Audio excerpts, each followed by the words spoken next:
Hello to all my dear students, my name is Sumit Rana. बच्चों, आप सभी का आपके अपने YouTube channel Sumit Rana BSc classes में बहुत बहुत स्वागत है।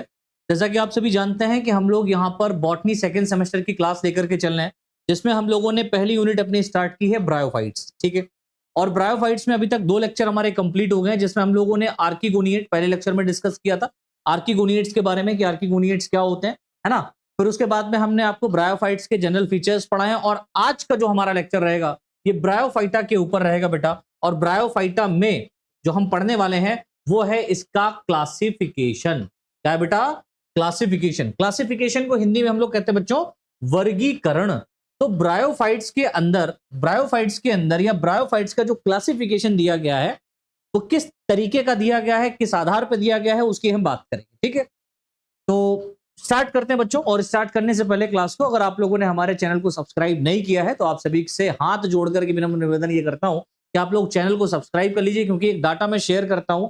आज मैं आप लोगों को शायद वो डाटा नहीं शेयर कर पाऊंगा, शायद इसमें नहीं पड़ा है, लेकिन मैं आप लोगों से कहना चाहता हूं कि 35% या 39% ऐसे साथी हैं जिन लोगों ने चैनल को सब्सक्राइब कर रखा है, और बाकी के बचे हुए जितने भी साथी हमारे 63-64 के आसपास, 63-64% के आसपास जो हमारे साथी हैं, जो वीडियोस तो देखते हैं, है ना, लेकिन चैनल को सब्सक्राइब नहीं किए हैं, तो आप सभी से अनुरोध है बच्चों कि आप लोग चैनल को जरूर सब्सक्राइब कर दीजिए, बेल आइकन दबा दीजिए। इससे आपका तो शायद कोई बेनिफिट ना हो, लेकिन हमारा बहुत बड़ा बेनिफिट ये होगा कि हम मोटिवेट होंगे और हमको ये लगेगा कि हमारे साथ में इतने सारे लोग जुड़े हुए हैं, तो जाहिर सी बात है इनके लिए नई नई क्लासेस लेकर के आते रहें।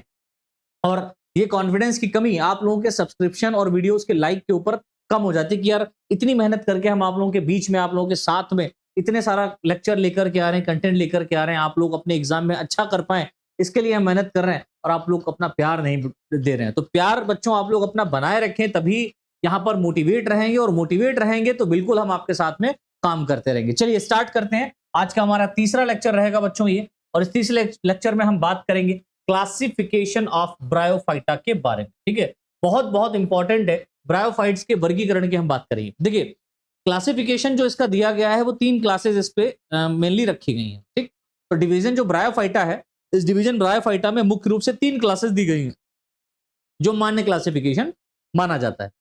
उसको समझने से पहले जो क्लासिफिकेशन की एक सीरीज चली है पूरी, यहां पर भाई ब्रायोफाइट्स के क्लासिफिकेशन को देने के लिए समय समय पर बहुत सारे वैज्ञानिक आए, और उन वैज्ञानिकों ने अपने आधार पर ब्रायोफाइट के क्लासिफिकेशन को प्रपोज किया। ठीक है, तो हम सबसे पहले बात करेंगे क्लासिफिकेशन को स्टार्ट करने से पहले कि जो ब्रायोफाइट शब्द है ये किसने दिया, है ना। मैंने शुरुआत में ही बताया, तो 1 नंबर का ये क्वेश्चन है, बार बार मैं बताता हूं, तो आप लोग याद रखिएगा कि जो ब्रायोफाइटा शब्द है इसका प्रयोग सबसे पहले रॉबर्ट ब्राउन ने 1864 में किया था। ठीक है, तो आप लोग याद रखेंगे ना। 1 नंबर का क्वेश्चन आप लोगों को यहां पर बन गया कि ब्रायोफाइट टर्म किसने दिया, तो रॉबर्ट ब्राउन ने दिया। कब दिया? 1864 में दिया। दूसरी बात बच्चों याद रखिएगा, इन्होंने इस ग्रुप में, भाई जो रॉबर्ट ब्राउन साहब थे, सबसे पहले रॉबर्ट ब्राउन ने ही ब्रायोफाइट्स के क्लासिफिकेशन को देने का प्रयास किया था। तो इन्होंने क्या किया था कि ब्रायोफाइट्स को एल्गी, फंजाई, एल्गी कहने का मतलब क्या होता है बच्चों? शैवाल। ठीक है, शैवाल की हम बात करते हैं। फंजाई मतलब कवक की हम बात करते हैं। शैवाल, कवक और लाइकेन, इसको हम लोग क्या बोलते हैं? शैवाल और कवक का मिक्सचर होता है ना, शैवाक इसको बोला जाता है। इसको क्या बोलते हैं बेटा? शैवाक। मतलब शैवाल और कवक ये दोनों मिलकर के क्या बनाते हैं बेटा? लाइकेंस बनाते हैं। लाइकेंस क्या होते हैं सभी लोग जानते हैं, नहीं जानते तो मैं आपको बता दूं कि लाइकेन जो होते हैं ये प्रदूषण के इंडिकेटर होते हैं। मतलब जहां पर पॉल्यूशन होगा, ठीक है, वहां पर लाइकेंस ग्रो नहीं करेगा। तो किस एरिया का कितना अच्छा एटमॉस्फेयर है, अगर लाइकेन पाया जा रहा है तो वहां पर आप ये समझ लो प्योर ऑक्सीजन आपको मिलने वाली है, क्योंकि लाइकेंस जो है पॉल्यूटेंट या पॉल्यूशन वाले एरिया में ग्रो नहीं करते हैं। ठीक, और ये कवक और फंजाई का मिक्सचर होता है। ठीक, इसके साथ साथ इन्होंने मॉसेस, जिनमें ब्रायोफाइट्स की हम बात करेंगे, इसको एक साथ रखा था। तो रॉबर्ट ब्राउन ने क्या किया था, सबसे पहले लाइकेन, एल्गी और फंजाई के साथ में ही ब्रायोफाइट्स को इंक्लूड कर दिया था मॉसेस के रूप में। ब्रायोफाइट्स को हम लोग मॉसेस कहते हैं, है ना, तो उनको यहां पर इंक्लूड किया। लेकिन आप देखें तो आज के क्लासिफिकेशन सिस्टम के अकॉर्डिंग, जो आज का क्लासिफिकेशन सिस्टम है उसके अकॉर्डिंग एल्गी, फंजाई और लाइकेंस, इनको क्या किया गया बेटा? एक अलग ग्रुप में, एक अलग ग्रुप थैलोफाइटा में रखा गया। एक अलग ग्रुप थैलोफाइटा में रखा गया, और थैलोफाइटा के साथ साथ एक ग्रुप और बनाया गया जिसका नाम है एम्ब्रियोफाइटा। तो एम्ब्रियोफाइटा में ऐसे ऑर्गेनिज्म को रखा गया या ऐसे प्लांट्स को इंक्लूड किया गया जिनके अंदर गैमीट फ्यूज करके जाइगोट बन के और ये एम्ब्रियो में तब्दील होता है। आप अगर लाइकेन, फंजाई और एल्गी की बात करें तो आप देखेंगे यहां पर गैमीट निर्मित होंगे, गैमीट फ्यूज करेंगे, जाइगोट बनेगा और जाइगोट में जाइगोटिक मियोसिस डिवीजन होता है, जिसके कारण इसका बॉडी अगेन हैप्लॉइड हो जाता है और एम्ब्रियो यहां पर डिप्लॉइड फॉर्म में नहीं, जाइगोट सिर्फ एक कंडीशन आती है, जाइगोट डिप्लॉइड, और इस जाइगोट में मियोटिक डिवीजन हो जाता है। यहां पर ऐसा नहीं है, मॉसेज में देखा तो जाता है मियोसिस डिवीजन, लेकिन इसके कहां पर बेटा, स्पोरोफाइट में। स्पोरोफाइट में मतलब आप जानते हैं, मैंने बताया ना, आप जानते हैं कि स्पोरोफाइट में कैसे बनेगा। भाई देखिए यहां पर जो गैमीट होगा, मैं आप लोगों को समझाने का प्रयास करता हूं यहां पर थोड़ा सा, ठीक है। मैं बात कर रहा हूं किसकी बेटा, गैमीट्स की, मैं बात कर रहा हूं गैमीट्स की। तो देखिए अगर हम गैमीट्स की बात करें, ठीक है बच्चों, किसकी बात करें बेटा, गैमीट्स की अगर हम बात करें, अगर हम गैमीट्स की बात करें, किसके, ब्रायोफाइट्स के, ब्रायोफाइट्स के। तो मैं आपको बताऊंगा, आगे पढ़ाऊंगा, लेकिन अभी एक जनरल व्यू ले लेते हैं। गैमीट्स की बात करें ब्रायोफाइट्स की, तो ब्रायोफाइट के जो गैमीट्स होते हैं वो इसके गैमिटोफिटिक कंडीशन में बनते हैं। कहां बनते हैं बेटा, गैमिटोफाइट्स में बनते हैं। अब गैमिटोफाइट इसका मेन प्लांट बॉडी होता है, मेन प्लांट बॉडी, यानी कि इसका डोमिनेंट फेज कौन होगा बेटा, गैमिटोफाइट होगा। और गैमिटोफाइट में बनेंगे गैमीट्स, क्या बनेंगे बेटा, गैमीट्स, गैमीट्स फ्यूज करके, ठीक है, गैमीट्स फ्यूज करके बनाएगा जाइगोट, और जाइगोट डेवलप करके बनाएगा एम्ब्रियो, और एम्ब्रियो डेवलप करके बनाएगा स्पोरोफाइटा या स्पोरोफाइट। स्पोरोफाइट में यहां पर होगा जाकर के क्या, मियोसिस डिवीजन, और इस मियोसिस डिवीजन से यहां पर बनेंगे स्पोर्स। क्या बनेंगे बेटा, स्पोर्स। और स्पोर्स कैसे होंगे, हैप्लॉइड, और ये स्पोर्स जर्मिनेट करके क्या बनाएगा, गैमेटोफाइट बनाएगा। तो ये कंडीशन चलती है, यानी कि आप देखें यहां पर, तो जाइगोट के बाद में, जाइगोट के बाद में यहां तक ये क्या है बेटा, 2n स्टेज है, और ये क्या है, n स्टेज है। n स्टेज ज्यादा होती है in comparison to diploid stage से, n कंडीशन ज्यादा होती है in comparison to diploid stage से, मतलब हैप्लॉइड स्टेज, हैप्लॉइड स्टेज ज्यादा है किससे बेटा, डिप्लॉइड स्टेज से, है ना। तो जाहिर सी बात है ये जो डिप्लॉइड स्टेज है इसके ऊपर क्या होता है, डिपेंड रहता है, for what, for food, water and, for food, food के लिए, वाटर के लिए, और रहने के लिए, हैबिटेट के लिए। तो यहां पर आप देख रहे हैं, अब जाहिर सी बात है इसमें क्या बना, इसमें एम्ब्रियो बना। तो जिन प्लांट्स में एम्ब्रियो बनता है उनको हम रखते हैं कहां पर बेटा, एम्ब्रियोफाइटा में। कहां रखते हैं बेटा, एम्ब्रियोफाइटा में। और जिनके अंदर एम्ब्रियो नहीं बनता है उनको हम कहां रखते हैं, थैलोफाइटा में। यही तो मैंने बताया था, थैलोफाइटा में, ठीक, थैलोफाइटा में। तो मेजर जो क्लासिफिकेशन सिस्टम है शुरुआत में जो किया गया, भाई जो प्लांट्स हैं उनको दो ग्रुप में, दो मेजर ग्रुप में डिवाइड किया गया, एम्ब्रियोफाइटा और थैलोफाइटा। Thallophyta, Embryophyta. थैलोफाइट्स में उनको रखा गया जिनके अंदर एम्ब्रियो डेवलपमेंट नहीं होता है, ठीक है, सारे रख दिए, एल्गी, लाइकेन, है ना, इनको यहां पर इंक्लूड कर दिया, फंजाई को। और एम्ब्रियोफाइटा में वो सब रखे गए, जैसे ब्रायोफाइट हो गया, ब्रायोफाइट हो गया, टेरिडोफाइट हो गया, जिम्नोस्पर्म हो गया, एंजियोस्पर्म्स हो गए, ये सब यहां पर एम्ब्रियोफाइट्स में रखे गए। समझ रहे हैं, ये सब कहां रखे गए बेटा, एम्ब्रियोफाइट्स में रखे गए। तो यहां पर आप समझने का प्रयास करें, मैंने क्या बताया कि जो यहां पर थैलोफाइट्स है, इन थैलोफाइट्स में ही क्या किया गया है, एल्गी, फंजाई और लाइकेन को इंक्लूड किया गया, ठीक, तथा मॉसेस को ब्रायोफाइटा में रखा गया। और ब्रायोफाइटा, अब देखिए ब्रायोफाइटा एक अलग आप ग्रुप भी कर सकते हैं, थैलोफाइटा, ब्रायोफाइटा, एम्ब्रियोफाइटा। लेकिन पहले, इससे पहले भी अगर आप क्लासिफिकेशन को देखें तो ब्रायोफाइट्स को एम्ब्रियोफाइट्स में रखा जाता था, तभी मैं कह रहा हूं कि ब्रायोफाइट्स को एम्ब्रियोफाइट्स में रख सकते हैं। लेकिन अब जाहिर सी बात है एम्ब्रियोफाइटा ज्यादा देर तक तो डिप्लॉइड स्टेज यहां पर नहीं है, इसलिए ब्रायोफाइटा ज्यादा लॉन्ग टाइम तक तो डिप्लॉइड स्टेज में नहीं रहता है, इसीलिए इसका मेन प्लांट बॉडी क्या होता है, हैप्लॉइड होता है। तो जाहिर सी बात है इनको हम कहां रखेंगे, ब्रायोफाइट्स में रखेंगे। तो एक दूसरा ग्रुप यहां पर बना दिया गया, ब्रायोफाइटा। तो जितने भी ब्रायोफाइट्स हैं उनको ब्रायोफाइटा के अंतर्गत इंक्लूड किया गया, ठीक। आगे देखिए लिखा गया है कि सबसे पहले इकलर ने 1883 में ब्रायोफाइट्स को निम्नलिखित दो क्लासेस में क्लासिफाइड किया था। बहुत इंपॉर्टेंट है, सबसे पहले ब्रायोफाइट्स को इकलर ने, किसने बेटा, इकलर साहब ने 1883 में दो क्लासेस में क्लासिफाइड किया था। और जो दो क्लासेस यहां पर दी गई थी इनको क्या बोलते हैं बेटा, हिपेटिसी और मस्काई या मसाई, इसको मसाई भी पढ़ते हैं, मसाई, ठीक है। तो हिपेटिसी और मसाई को इंक्लूड किया। जितने भी लीवर वर्ड्स आते हैं, जो लीवर के समान दिखने वाली संरचनाएं होती है, हिपेटिक ऑप्सिडा की बात करेंगे आगे, अभी तो बात नहीं हो रहा है, अभी हिपेटिसी की बात हो रही है। यानी कि सबसे फर्स्ट टाइम जो ब्रायोफाइट का क्लासिफिकेशन दिया गया वो दिया रॉबर्ट ब्राउन ने। उसके बाद ने इकलर साहब आए 1883 में, जिन्होंने ब्रायोफाइट्स के अंदर दो इंपॉर्टेंट क्लासेस को रख दिया, हिपेटिसी और मसाई। हिपेटिसी और मसाई में आप देखें लिवरवर्ट्स तो इंक्लूड है और मॉसेस इंक्लूड है, लेकिन आपको पता है कि एक और यहां पर फॉर्म होता है जिसको हम लोग बोलते हैं हॉर्नवर्ट्स, यानी कि एंथोसिरोटॉप्सिडा या एंथोसिरोप्सिडा।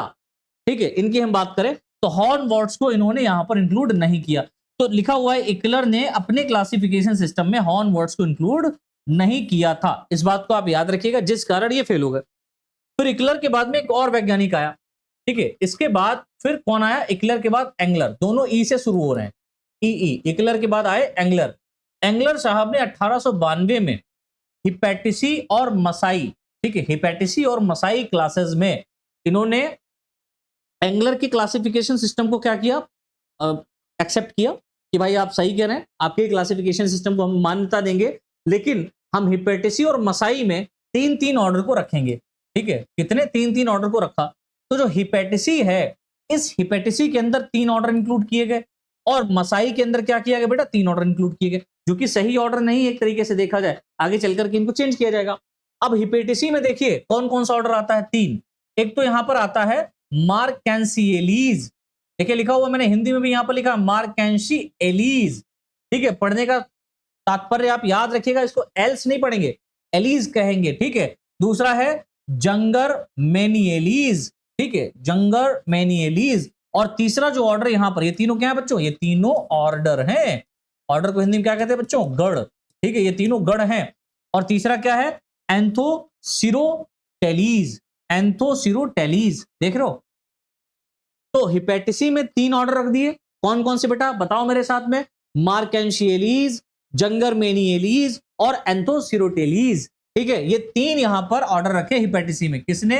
एंगलर ने। और मसाई के अंदर भी 3 ऑर्डर रख दिए। एक तो यहां पर कौन सा है? स्फग्नेलीज, स्फग्नेलीज है। दूसरा यहां पर ऑर्डर रखा गया है एंड्रेलीज, ठीक है, एंड्रिएलीज। और तीसरा यहां पर रखा गया है ब्राएलीज, ब्राएलीज, ठीक है, ब्राएलीज। तो 3 ऑर्डर यहां पर स्फग्नेलीज, एंड्रिएलीज और ब्राएलीज, ये 3 ऑर्डर मसाई में रखे गए। ठीक है, ये 3 ऑर्डर मसाई में रखे गए। तो क्वेश्चन आता है कि भाई सबसे पहले ब्रायोफाइट्स की क्लासेस में ऑर्डर को किसने रखा? तो आप कहेंगे सर एंगलर साहब ने रखा था। 3-3 ऑर्डर दिए थे, कौन कौन से दिए थे? ये दिए थे। इसका बहुत बड़ा विशेष कोई रूप नहीं है, लेकिन मैं आपको एक बेसिक लेवल से कह रहा हूं, छत बनाने से पहले आप दीवारें खड़ी करें और दीवार खड़ी करने से पहले नींव भरें। तो हम नींव भर रहे हैं अभी। क्लासिफिकेशन का जो दीवार खड़ी करेंगे वो एक मान्य क्लासिफिकेशन सिस्टम वो देखेंगे, और फिर हम छत डालेंगे, मतलब हर एक जो क्लास यहाँ पर 3 क्लासेस दी गई, उन क्लासेस को एक एक करके पढ़ेंगे। ठीक है, अब इसके बाद में एक वैज्ञानिक थे एंगलर के बाद में, तो एंगलर के बाद में कौन आया? होवे। तो एक वैज्ञानिक था होवे। ठीक है, इसने क्या किया? 1899 में एंगलर द्वारा दिए गए क्लासिफिकेशन में, ठीक है, एंगलर द्वारा दिए गए क्लासिफिकेशन में ऑर्डर एंथोसिरोटेलीज, देखिए मैंने क्या बताया? एंथोसिरोटेलीज।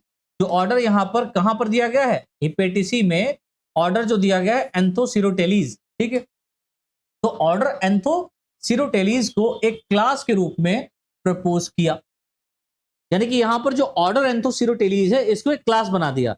इसको क्या बना दिया बेटा? क्लास बना दिया। ठीक है, और अतः होवे ने ग्रुप ब्रायोफाइट को 3 क्लासेस में क्लासिफाइड किया। तो होवे ने ही क्या किया था? सबसे पहले ब्रायोफाइट को 3 क्लासेस में क्लासिफाइड किया। बहुत इंपॉर्टेंट है, याद रखना। एंगलर के बाद में 3 क्लासेस किसने दिया? तो आप कहेंगे सर होवे ने दिया। किसने दिया बेटा? होवे ने दिया। ठीक, अब ये 3 क्लासेस कौन सी हैं? तो एंगलर द्वारा जो 3 क्लासेस, और उससे पहले हम लोगों ने एक वैज्ञानिक देखा, कौन? एंगलर। और दूसरा हमारा कौन है भैया? पहला कौन है? इकलर। तो इकलर और एंगलर द्वारा जो 2 क्लासेस दी गई थी ब्रायोफाइट्स में, उन 2 क्लासेस में 3 क्लासेस करी हैं किसने? होवे ने। अब होवे ने क्या किया था कि जो एंथोसिरोटेलीज है, इसको क्लास के रूप में तब्दील कर दिया। तो यहां पर देखिए जो क्लास बनाई इन्होंने, क्या बनाई? हिपेटिसी, ये तो क्लास रही पहली क्लास। दूसरी जो क्लास यहां पर बना दी इन्होंने, ये बना दी एंथोसिरोटीज। अब यहां पर देखिए एंथोसिरोटेलीज, ये एक ऑर्डर था, इस ऑर्डर को चेंज कर दिया सर ने, किसमें? एंथोसिरोटीज, यानी कि एक क्लास में। ये क्या है बेटा? ये क्लासेस हैं। क्या है? क्लासेस। ठीक है, और तीसरी जो क्लास यहां पर है वो क्या है? मसाई। तीसरी क्लास है मसाई। आगे देखिए लिखा हुआ है होवे के समान ही, अब होवे ने जो 3 क्लासेस दी, इसमें भी कमी निकाली कुछ वैज्ञानिकों ने। एक था तख्ताजन, ठीक है, हॉवे के समान ही तख्ताजन, स्मिथ और वार्डला, ठीक है, ये तीन वैज्ञानिक है। तख्ताजन साहब थे, स्मिथ साहब थे और वार्डला साहब थे। इन्होंने ब्रायोफाइट को 3 क्लासेस में डिवाइड किया। इन्होंने भी ब्रायोफाइट्स को 3 क्लासेस में डिवाइड किया होवे के समान ही, लेकिन इन्होंने क्लास एंथोसिरोटीज को एंथोसिरोटी, किसमें बेटा एंथोसिरोटी कहा। बात वही है, कान ऐसे पकड़ो, लेकिन क्या कर दिया इन्होंने, नाम बदला था। किसको, एंथोसिरोटीज को एंथोसिरोटी कह दिया। एंथोसिरोटीज को क्या कह दिया बेटा, एंथोसिरोटी कह दिया। तो ये भी इनका भी नाम आ गया भैया इनके बीच में। तो हिपेटिसी वैसे ही रहा और एंथोसिरोटीज जो जहां पर था वो क्या हो गया बेटा, एंथोसिरोटी हो गया, ठीक है, और मसाई वैसे ही रहा। तो ये किसने किया, ये 3 वैज्ञानिकों ने किया। कौन कौन, तख्ताजन, स्मिथ और वार्डला, ठीक, तख्ताजन, स्मिथ और वार्डला, इन 3 वैज्ञानिकों ने मिलकर के 3 क्लासेस को डिवाइड किया। ब्रायोफाइट मतलब होवे के समान ही 3 क्लासेस को ही दिया, लेकिन जो यहां पर होवे ने जो दूसरी क्लास दी थी एंथोसिरोटी, इस एंथोसिरोटीज को एंथोसिरोटी के नाम से तब्दील कर दिया। अब क्या हुआ इसके बाद देखिए लिखा हुआ है मान्य क्लासिफिकेशन सिस्टम। अब जो मान्य हमें जो पढ़ते हैं, जो मान्य क्लासिफिकेशन सिस्टम है, जो आज भी पढ़ा जा रहा है ब्रायोफाइट के अंदर, ठीक है। तो इसके बाद मान्य क्लासिफिकेशन सिस्टम को सबसे पहले रॉथमिलर, एक वैज्ञानिक था रॉथमिलर, ठीक है, सबसे पहले रॉथमिलर ने 1951 में प्रपोज किया।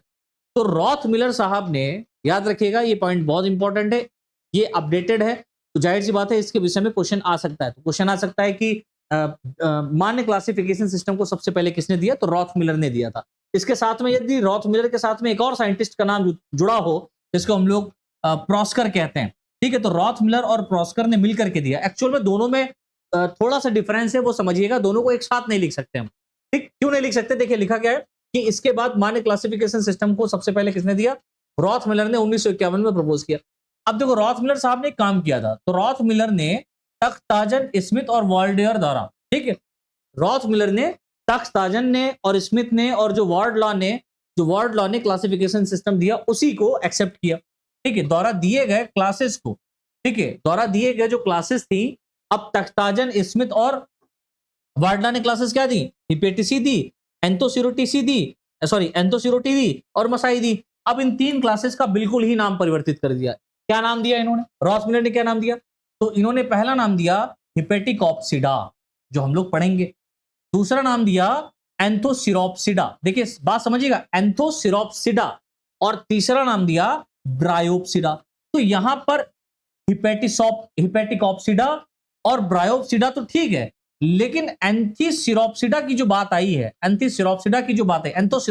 बात है, इसको प्रॉस्कर साहब ने चेंज कर दिया था। केवल नाम चेंज करने से इनका नाम इसमें जुड़ गया, ठीक है।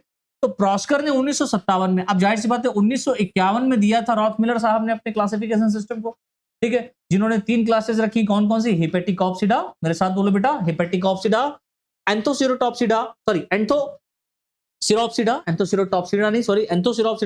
और ब्रायोप्सिडा। लेकिन बाद में जो प्रॉस्कर साहब थे, इन्होंने करीबन 1957 में जो एंथोसिरोप्सिडा है, इसका नाम बदल करके एंथोसिरोप्सिडा रख दिया, एंथोसिरोटॉप्सिडा रख दिया। क्या नाम रख दिया बेटा, मैं लिख दे रहा हूं इधर, टॉप्सिडा, यहां पर टॉप आ गया, एंथोसिरोटॉप्सिडा, ठीक है, बस इतना नाम इन्होंने चेंज किया और इतना नाम चेंज कर दिया, पर इनका भी नाम जुड़ गया इसके साथ में, भाई रॉथमिलर के साथ में जुड़ गया। अब देखिए लिखा हुआ है कि इन लोगों ने मिलकर के इन्होंने डिवीजन ब्रायोफाइटा, किसने, रॉथमिलर ने, तो रॉथमिलर ने डिवीजन ब्रायोफाइटा को 3 क्लासेस तथा तीनों क्लासेस को मिला करके इसमें 6 ऑर्डर को इंक्लूड किया। तो 3 क्लासेस यहां पर दी गई, कौन कौन सी बेटा, पहली कौन सी है, हिपेटिकॉप्सिडा, दूसरी कौन सी है, सही वाली ये है एंथोसिरोटॉप्सिडा, तीसरी कौन सी बेटा, ब्रायोप्सिडा। इन 3 क्लासेस के अंदर 6 ऑर्डर को इंक्लूड किया, जिसमें पहली अगर हम क्लास की बात करें, जिसका नाम है हिपेटिकॉप्सिडा। क्या नाम है बेटा, हिपेटिकॉप्सिडा। जैसे देखिए हिपेटिकॉप्सिडा क्यों कहते हैं इसको, हिपेटी जो टर्म लिया गया ना बेटा, हिपेटी, ये लिया गया हिपेटिक लॉब्यूल से, हिपैटिक जो लिया गया है ये हिपैटिक लॉब्यूल से लिया गया है। और हिपैटिक लॉब्यूल क्या है बेटा, ये लीवर की सेल्स होती हैं, लीवर सेल्स होती हैं, ठीक। हिपैटिक लॉब्यूल क्या होती है, लीवर सेल्स। अब जाहिर सी बात है जो लीवर, अब ये कैसी होती है बेटा, ये हेक्सागोनल शेप्ड होती हैं, लीवर की सेल्स कैसी होती है, हेक्सागोनल शेप। अपने लीवर की बात कर रहा हूं मैं, मतलब मैं अपने नहीं, सारे एनिमल्स के लीवर की बात कर रहा हूं, ठीक है। तो इनकी जो सेल्स बनी होती हैं वो किसकी बनी होती है, हिपैटिक लॉब्यूल की बनी होती है, लीवर की। अब लीवर के समान, लीवर की सेल्स के समान ये क्या होते हैं, ब्रायोफाइट्स दिखाई पड़ते हैं, जिस कारण ही इनका नाम क्या डाल दिया बेटा, हिपैटिक ऑप्सिडा डाल दिया। और इस हिपैटिक ऑप्सिडा में करीबन 4 ऑर्डर्स को, कितने बेटा, 4 ऑर्डर को इंक्लूड किया गया। अभी 4 ऑर्डर कौन कौन से हैं इसको समझ लीजिए भाई। जो हिपैटिक ऑप्सिडा है इसमें 4 ऑर्डर दिए गए हैं, और ये 4 ऑर्डर कौन कौन से इनको देखते हैं। तो देखिए पहला यहां पर जो ऑर्डर दिया गया है बच्चों वो है मार्केंशियलीज, मार्केंशियलीज, MARCHAN, मार्केंशियलीज, TIALES, यहां पर ALES टर्म लगा है, एलीज टर्म लगाया गया है, सभी में एलीज टर्म होगा, ठीक है। दूसरा हमारा कौन सा है, स्फीरोकार्पेलीज, स्फीरोकार्पेलीज। और तीसरा हमारा कौन सा है, जंगर मेनिएलीज, ठीक है। और चौथा हमारा ऑर्डर कौन सा बेटा, कैलोब्राइएलीज, कैलोब्राइएलीज, ठीक है, ब्राइएलीज, कैलोब्राइएलीज। देखिए मार्केंशियलीज, स्फीरोकार्पेलीज और जंगर मेनिएलीज, और चौथा हमारा कौन सा बेटा, कैलोब्राइएलीज, ठीक है। ये 4 ऑर्डर हिपैटिक ऑप्सिडा के अंदर इंक्लूड किए गए। उसके बाद में हम बात करें अगर एंथोसिरोटॉप्सिडा की, एंथोसिरोटॉप्सिडा की, सिरोटॉप्सिडा, एंथोसिरोप्सिडा की बात नहीं कर रहा मैं, एंथोसिरोटॉप्सिडा की बात कर रहा हूं। तो एंथोसिरोटॉप्सिडा जो है इसके अंदर एक ऑर्डर इंक्लूड किया गया जिसको हम लोग कहते हैं एंथोसिरोटेलीज, ठीक है। और ब्रायोप्सिडा की अगर हम बात करें, ब्रायोप्सिडा की बात करें, ठीक, ब्रायोप्सिडा ये क्या है बेटा, क्लासेस है। ब्रायोप्सिडा क्लास की हम बात करें तो ब्रायोप्सिडा क्लास के अंदर जो ऑर्डर रखा गया ये क्या है बेटा, मसाई, ये क्या है बेटा, ऑर्डर है, ठीक है, ये क्या है बेटा, मसाई। तो यहां पर जो क्लासिफिकेशन सिस्टम है एक्चुअल में ये किसने प्रपोज किया उसकी हमने बात कर ली। अब इसी क्लास के अंदर एक जो पहला ऑर्डर हमारा है, ठीक है, सॉरी पहली जो क्लास हमारी है हिपैटिक ऑप्सिडा, इस हिपैटिक ऑप्सिडा क्लास को हम देख लेते हैं और फिर बाकी 2 जो क्लासेस बचेंगे उसको हम लोग नेक्स्ट लेक्चर में डिस्कस करेंगे। तो आप लोग थोड़ा सा ध्यान दीजिएगा, हम लोग पहली क्लास यहाँ पर डिस्कस करेंगे, नेक्स्ट क्लास में हम लोग बाकी की जो बची हुई एंथोसिरोटॉप्सिडा और मसाई, ये जो आपकी ऑर्डर मसाई ऑर्डर या ब्रायोप्सिडा की हम बात करें, किसकी बात करें बेटा, ब्रायोप्सिडा। तो एंथोसिरोटॉप्सिडा और ब्रायोप्सिडा की हम बात कर लेंगे। चलिए पहली क्लास हमारी जो यहाँ पर रखी गई, जो मान्य क्लासिफिकेशन सिस्टम दिया गया है रॉथमिलर और ब्रोस्कर के द्वारा, उसमें सबसे पहली क्लास हमारी है हिपैटिक ऑप्सिडा, और इसी हिपैटिक ऑप्सिडा को हम लोग डिस्कस करेंगे, ठीक। तो यहां तक अगर आप लोगों को समझ में आया बच्चों तो वीडियो को लाइक जरूर कर दीजिए, और वीडियो लाइक करके शेयर कर दीजिए अपने साथियों के साथ में। आप तो अपना बेनिफिट ले रहे हैं यार, आपके द्वारा उनका भी अगर बेनिफिट हो जाए तो उससे अच्छी क्या बात है। और आपको पता है मैं बहुत कम ये सब कहता हूं, है ना, और वो मैं इसीलिए कहता हूं कि जब मोटिवेशन की कमी लगने लगती है ना बॉडी के अंदर तो फिर कहना पड़ता है ना। चलो सबसे पहला पॉइंट यहां पर देखिए, कुछ खास बात है उसको आप समझने का प्रयास करिएगा। देखिए लिखा हुआ है हिपैटिक ऑप्सिडा शब्द की उत्पत्ति लैटिन भाषा के हिपैटिका से हुई है। इससे हुई बेटा, हिपैटिका, लैटिन भाषा में एक हिपैटिका शब्द है उससे हुई है। और इस हिपैटिका शब्द का जो अर्थ होता है इसको हम लोग बोलते हैं लिवर, ठीक है। हिपैटिका शब्द से हुई है जिसका अर्थ होता है क्या बेटा, लिवर, अर्थात इन्हें सामान्य रूप से लिवर वर्ड्स के नाम से जाना जाता है, ठीक है। तो हिपैटिक ऑप्सिडा के सदस्यों को या हिपैटिक ऑप्सिडा के ब्रायोफाइट्स को हम लोग लिवर वर्ड्स के नाम से भी जानते हैं। यहां तक क्लियर हुआ।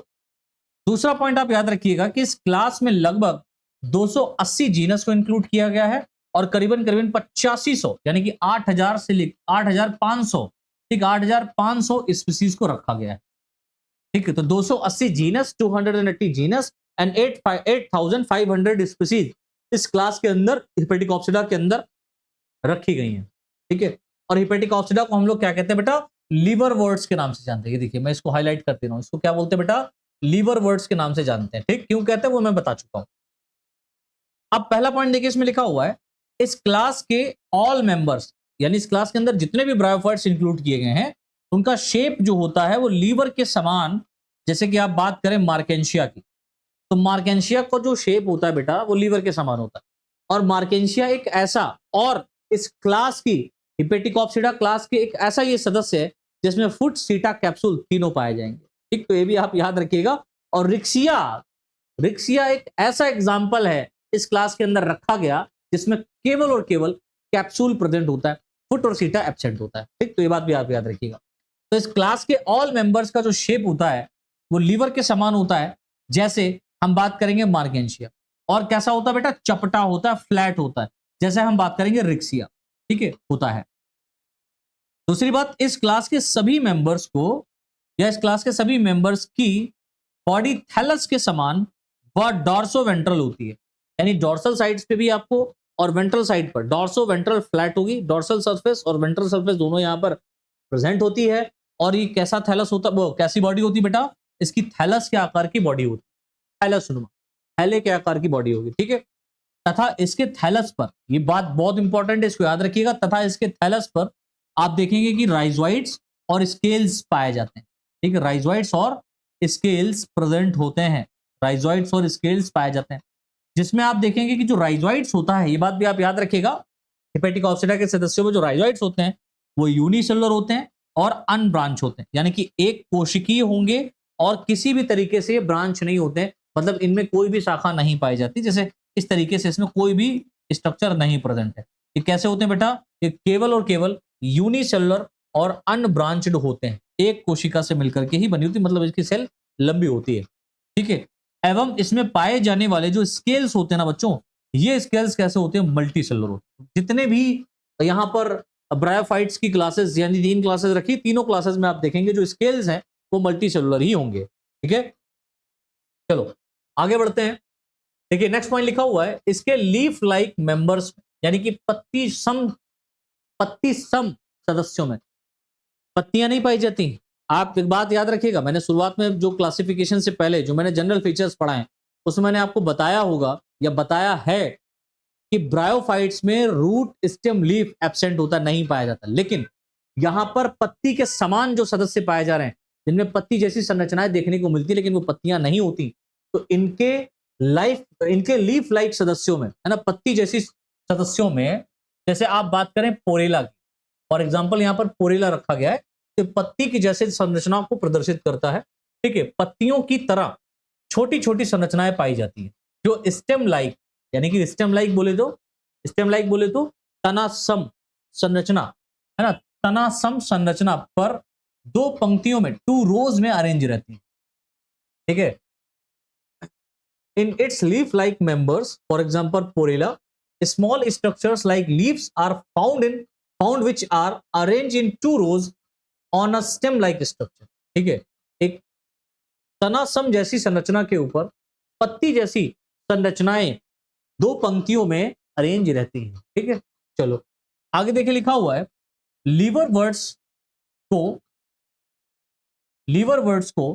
इस, या लीवर वर्ड्स के, इसको क्या करिएगा, लीवर वर्ड्स के स्पोरोफाइट कंप्लीटली फॉर्म में, अगर आप लीवर वर्ड्स की बात करें, मतलब हिपेटिकॉप्सिडा के सदस्यों की बात करें, तो इसके अंदर जो भी सदस्य पाए जा रहे हैं, रिक्सिया की बात करें, मार्केंशिया की बात करें, पोरेला की बात करें, बहुत सारे आगे सदस्य मैं अभी विद डायग्राम आपको बताऊंगा।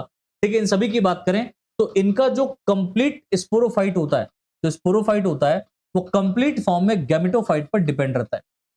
अब आप समझें, ये फीचर्स भी केवल और केवल इन्हीं सदस्यों में पाया जा रहा है पूरे प्लांट किंगडम के अंदर, पूरे प्लांट किंगडम की बात कर रहा हूं बच्चों।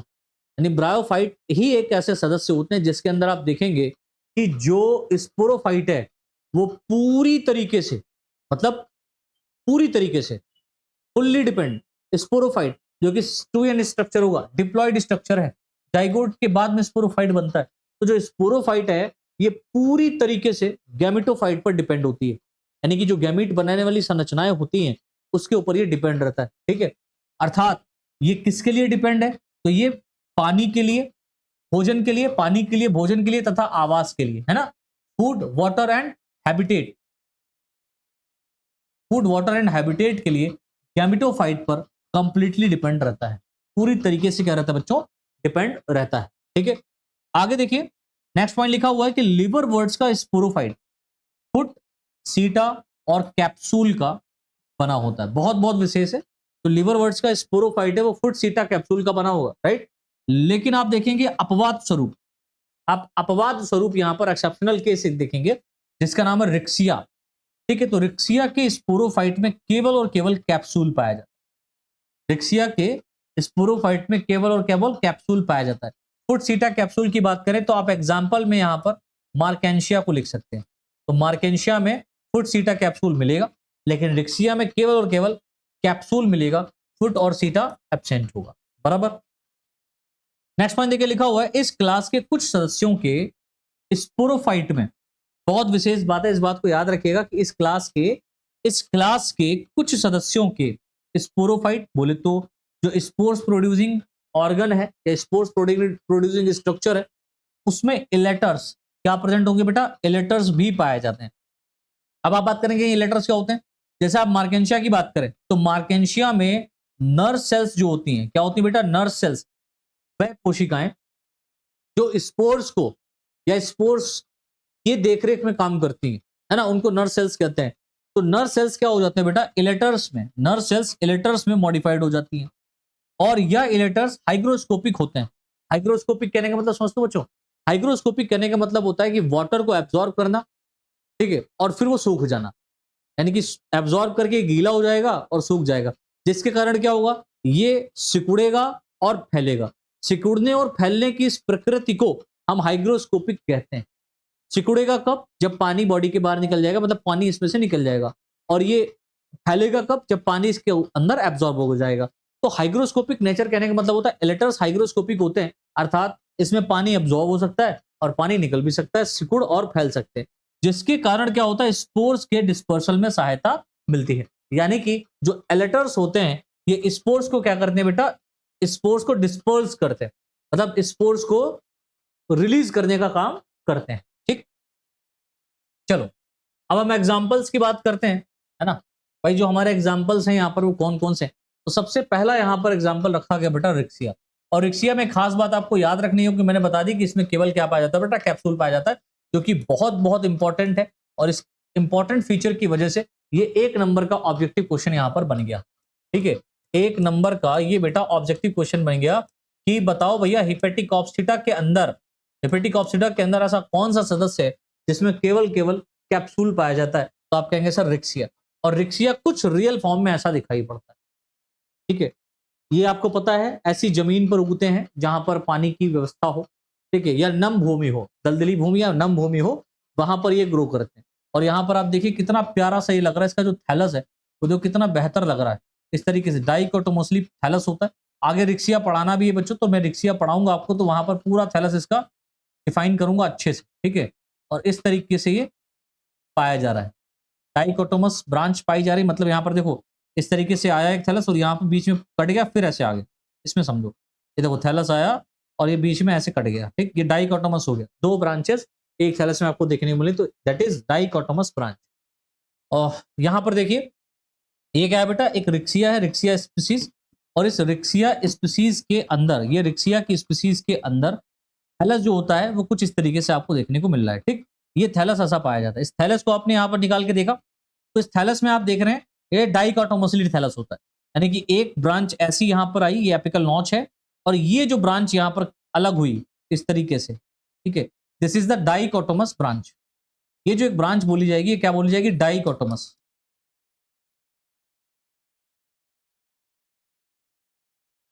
ठीक है, ये डाइकोटोमस ब्रांच है।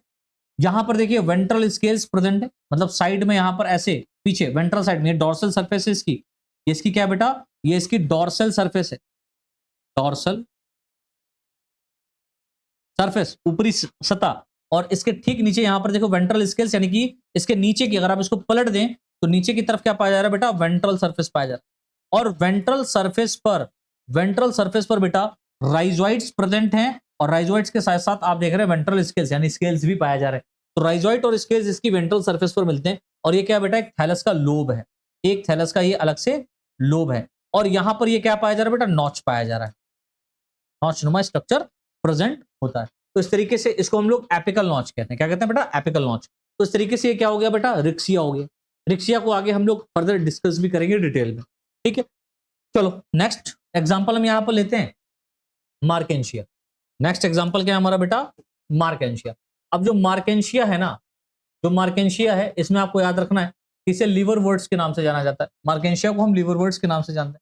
हालांकि बहुत सारे ऐसे सदस्य हैं सब लिवरवर्ट्स के रूप में, लेकिन मार्केंशिया को इस तरीके का क्वेश्चन आ जाता है, लिवरवर्ट्स किसे कहते हैं, तो मार्केंशिया को, और ये ऑप्शन में दिया होता है। ठीक, अब यहां पर अगर आप इसके थैलस की बात करें, ठीक, तो थैलस कुछ इस तरीके से आपको दिखाई पड़ रहा है, देख रहे हो ये पूरा थैलस।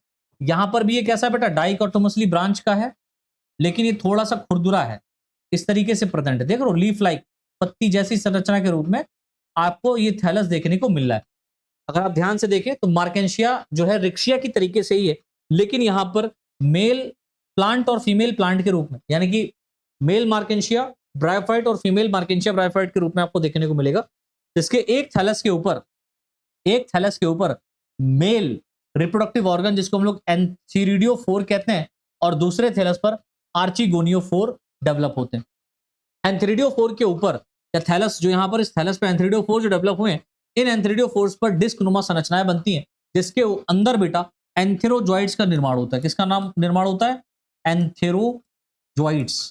ठीक है, और ये क्या होते हैं बेटा, मेल गैमीट्स होते हैं। Antherozoids are male gametes, right. उसके बाद में आप देखेंगे जो आर्चिगोनियोफोर है, इस आर्चिगोनियोफोर के अंदर एग का क्या होता है बच्चों, निर्माण होता है। इसका निर्माण होता है बेटा, एग का निर्माण होता है। और ये एग कहां बनेंगे, इसकी डिस्क लाइक स्ट्रक्चर, ऊपर देख रहे हो लीफली लाइक स्ट्रक्चर इस तरीके से, ठीक है। अब आप कहेंगे सर मार्केंशिया पढ़ाएंगे, तो हाँ भाई बिल्कुल मार्केंशिया पढ़ाएंगे, मार्केंशिया भी आपको पढ़ना है। तो रिक्शिया हो गया, मार्केंशिया हो गया, रिक्शिया और मार्केंशिया को हमें पढ़ना है। इसके बाद में रिक्शिया मार्केंशिया दोनों ही क्या है बेटा, हेपेटिक ऑप्सिडा है। इसके बाद में एक और आपका एग्जाम्पल यहां पर इंक्लूड किया गया है, और ये एग्जाम्पल है बेटा रिक्शियो कार्पस के नाम से। रिक्शियो कार्पस, ये देखो कुछ ऐसा दिखाई पड़ता है, पानी में, पानी के अंदर पाई जाने वाला ये ब्रायोफाइट है, और इसका थैलस कुछ ऐसा दिखाई पड़ रहा है, देख रहे हो, डाइकोटोमसली ब्रांच के फॉर्म में ही है। ठीक है, एक पूरी पत्ती नुमा संरचना के रूप में देखने को मिल रहा है। किस रूप में देखने को मिल रहा है बेटा, पत्ती नुमा संरचना के रूप में देखने को मिल रहा है। ये एक इसका थैलस है ऐसे, लाइक, ठीक। और ये पूरा का पूरा पानी के अंदर डूबा रहता है, थोड़ा सा भाग ऊपर निकला रहता है, ये देखो यहाँ डिटेल, ये देख रहे हो, यस, ये क्या है बेटा, ये हमारा है रिक्शियो कार्पस। रिक्शियो कार्पस के बाद में एक और एग्जांपल यहां पर है राइएला। ठीक है, राइएला, राइएला भी क्या है, ब्रायोफाइट से। ये ब्रायोफाइट कुछ ऐसा आपको दिखाई पड़ेगा, मोटा सा एकदम पत्ती नुमा, है ना, पत्ती नुमा संरचना के रूप में आपको दिख रहा है, एक पत्ती नुमा संरचना के रूप में। लेकिन ये है सब क्या बेटा, ब्रायोफाइट्स ही हैं, ये सब क्या है बेटा, ब्रायोफाइट्स के अंतर्गत ही आते हैं। ठीक है, राइएला ऐसा दिखाई पड़ता है। इसके बाद में क्रिप्टोथैलस, ये ऐसा मात्र यहां पर आप देखेंगे ब्रायोफाइट होता है जो कि कलरलेस होता है, इसमें पिगमेंट्स, बहुत पिगमेंट नहीं पाया जाता, ठीक। और ये सेप्रोफाइट के रूप में मिलता है, ये देख रहे हो, ये ठीक है, ये थैलस किसका है बेटा, ये थैलस है क्रिप्टोथैलस का, क्रिप्टोथैलस। एक और है पोरेला, पोरेला पहले पढ़ाया जाता था, अब ये खत्म हो गया है, इसको नहीं पढ़ाया जाता है। और इसके विषय में मैंने अभी आपको बताया कि इसमें क्या होता है बेटा, पोरेला में क्या होता है कि leaf like structures, leaf like structure इसके ये देख रहे हो वेंट्रल सरफेस, एक मिडरिब आई है उसमें लीफ लाइक स्ट्रक्चर के रूप में, अगर ये वाला देखो ऐसा, ये देख रहे हो, ये लीफ नुमा संरचना ऐसे अटकी रहती है, ऐसे, है ना, लीफ के जैसा, स्टेम लाइक स्ट्रक्चर पर, है ना। तो लीफ लाइक स्ट्रक्चर इसके स्टेम लाइक स्ट्रक्चर में, इसके स्टेम लाइक स्ट्रक्चर में 2 रोज में, 2 पंक्तियों में, है ना, 2 रोज में अरेंज रहती है। लेकिन ना ही तो यहां पर स्टेम है ना ही लीफ है, लेकिन लीफ लाइक संरचनाएं दिख रही हैं आपको, है ना। ये लीफ लाइक स्ट्रक्चर्स आपको देखो कितना हार्ड वाली लीफ दिख रही है, इस तरीके से पूरी बोथ साइड में ऐसे ऐसे अरेंज रहती हैं, ठीक है। तो लीफ लाइक स्ट्रक्चर अरेंज रहता है, देखो पूरा झुंड टाइप का पाया जा रहा है, एक्चुअल में ये ब्रायोफाइट है, ठीक है। तो ये जो बेटा यहां तक का जो पोर्शन हमारा है, ये पूरा का पूरा पोर्शन हमारा किसका है बेटा, हेपेटिक ऑप्सिडा की बात हमने करी। किसकी बात करी? Hepatic opsida. ये हमारी पहली क्लास है, फर्स्ट क्लास हमारी है, जिसको हमने डिस्कस कर लिया है आज की क्लास के अंदर। ठीक, नेक्स्ट क्लास में जो बाकी की बची हुई 2 क्लासेस हैं आपकी, एक तो है एंथोसीरोटॉप्सिडा और दूसरा है ब्रायोप्सिडा। इन दोनों को पढ़ाने की कोशिश करूंगा, ठीक है, अच्छे से समझाने की कोशिश करूंगा। तो आज के लिए बच्चों इतना ही, बहुत बहुत धन्यवाद। और अगर आप लोगों ने अभी तक भी पूरी क्लास आपने कर ली, खत्म हो गया और मुझे पता जाने वाले हैं, जाइए मत, थोड़ी सी बात हमारी सुन लीजिए कि चैनल अगर सब्सक्राइब नहीं किया है तो चैनल को सब्सक्राइब कर लीजिए, ठीक है, बेल आइकन दबा लीजिए, जिससे जो भी वीडियो लेक्चर मैं यहाँ पर अपलोड करूंगा या लाइव क्लासेस के माध्यम से आप लोगों के बीच में आऊंगा, उसका नोटिफिकेशन सबसे पहले आप तक पहुंचेगा, ठीक है। और वीडियो को अगर शेयर नहीं किया ना मेरे प्यारे बच्चों, तो वीडियो को शेयर जरूर कर दीजिएगा, क्योंकि आप तो यहाँ पर अपना फायदा ले ही रहे हैं, लेकिन आपके द्वारा किसी अन्य साथी के आपका फायदा हो जाए और आप लोगों के ज़्यादा से ज़्यादा जुड़ने पर जाहिर सी बात है हमें भी एक संतुष्टि ये मिलेगी कि बहुत सारे साथी हमारे यहाँ पर जुड़ करके अपने बीएससी के एग्जाम को अव्वल नंबर पे लेके जा रहे हैं, ठीक है। और बॉटनी हो या जूलॉजी हो, दोनों को हम यहाँ पर कवर कराने का प्रयास करेंगे। मेहनत कर रहे हैं आपके लिए, तो थोड़ी सी ये मेहनत हमारी रंग लाए, उसके लिए आप लोग वीडियोस को लाइक, शेयर और चैनल को सब्सक्राइब करना ना भूलें, ठीक है। तो आज के लिए इतना ही, बहुत बहुत धन्यवाद। मिलते हैं नेक्स्ट क्लास में, तब तक के लिए सभी को जय हिंद, जय भारत।